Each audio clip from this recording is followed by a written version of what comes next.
We've got rich and tender beef slowly cooked in a creamy red Thai curry sauce. All of those aromatic spices and just the right amount of heat. And the best thing is this dish comes together almost effortlessly, so you can enjoy all of those delicious flavours without spending hours in the kitchen. Hi, I'm Nikki. Welcome back to our kitchen where we show you how to make delicious family-friendly recipes. I absolutely love using my slow cooker in the winter months. A little bit of prep in the morning and then all of those delicious aromas absolutely fill the house, and it's super easy when it comes to serving up. So we're going to start by searing the beef. If your slow cooker's got a searing function, then you can do these initial stages straight in the slow cooker.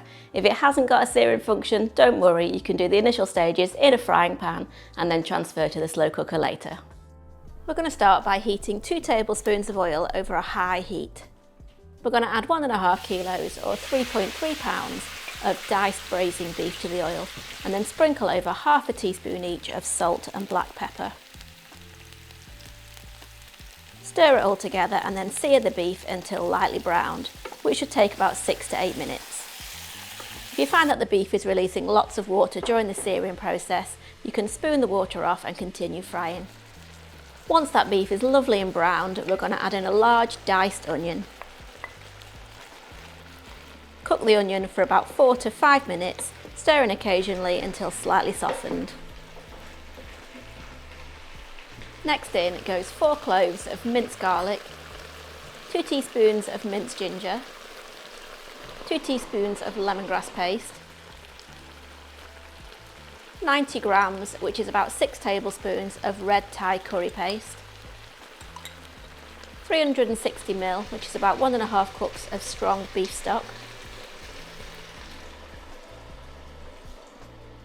2 teaspoons of sugar, a tablespoon of Thai fish sauce,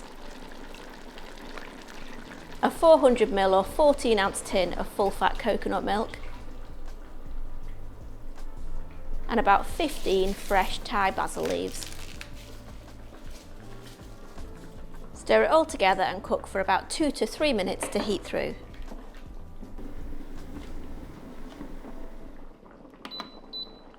And now we're going to place the lid on that and cook on high for 5 to 6 hours or low for 7 to 8 hours. About 30 minutes before you're ready to serve, we want to add in some green beans and lime juice. So stir in 200 grams or 7 ounces of fine green beans that have been sliced in half, plus a tablespoon of lime juice.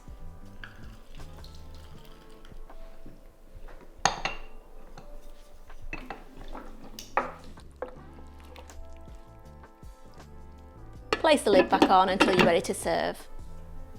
By now, that beef should be fall apart tender, those green beans should have a little bit of crunch, and that sauce should be lovely and rich. Serve the curry over some fluffy rice and add all of your favourite toppings. I like to add some chopped coriander, some Thai basil leaves, a few fresh Thai chilies, some toasted peanuts and some lime slices. This is a rich and aromatic curry with loads of flavour and minimum fuss. If, like me, you love Thai flavours, then why not check out my tom kha gai or my Thai basil chicken. See you next time.